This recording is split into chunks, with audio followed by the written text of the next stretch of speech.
Hello, welcome to Cumbria, England. This time I'm going to read an extract from The Time Flyers, a novel starring two young boys, Rasey and Henry, who, thanks to Rasey's inventor grandfather, can travel through time. The extract opens in the kitchen of an old Cumbrian castle, where Rasey's grandfather is being held prisoner by a group of terrorists. Whilst Rasey and Henry are searching the castle to try and find him, they make the mistake of leaving the time portal open, with near disastrous consequences both for themselves and others. The action takes place in the castle's kitchen, and the time portal has accidentally tripped back around 10,000 years, about the time of the last ice age. A hungry, saber-toothed tiger has already slipped through the portal looking for food, and very nearly finding it, in the shape of our two young heroes. Now, however, two more visitors from Britain's long-forgotten past are also taking an unwelcome interest in the 21st century, this time with quite hilarious results. Whilst Rasey and Henry have been impersonating tiger food and talking to the professor, something very, very big was happening in the kitchen. Some 3 minutes after the traumatised kidnappers had screamed their way into the body of the house, a rather large pair of tusks appeared through the walls of the now much lower cone. The tusks, which were curved and around 5 metres long, were followed by a massive, high-peaked, knob-like head, which looked around the kitchen with little interest and apparently complete bafflement. Almost instantly bored by the uninteresting 21st century kitchen, the 4-metre-tall woolly mammoth slowly turned itself around.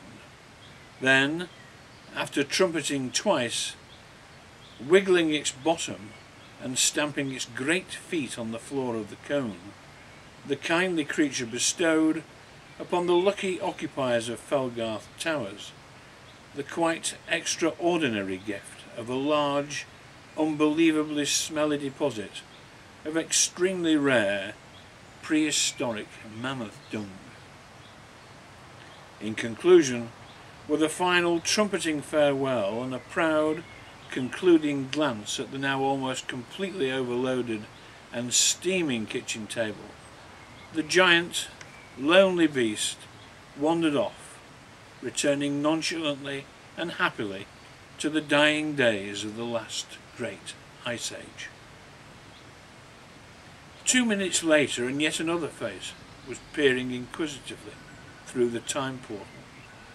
The face's owner, although heavily bearded and with long, scruffy, uncombed hair, was unmistakably human, and upon smelling the generous gift left by the kindly and thoughtful woolly mammoth, the prehistoric warrior's face turned a bright green. Indeed, so bad was the awful stench confronting the time-travelling troglodyte that it had not been for something that had caught the inquisitive Iceman's unwinking eye, he must undoubtedly have departed the scene with all haste. However, seen something he most certainly had, and after leaping athletically from the cone, the bearskin-covered early man made a grab for a rather shiny plastic bag. Quickly he removed its contents, the first of which, and unbeknown to the warrior, was an extremely fine and expensive pair of handmade Italian shoes. The man looked at them, sniffed them, felt them, sank his awesomely powerful caveman's teeth deep into them, and with a grunt of huge disappointment rapidly concluded that they were of no use whatsoever.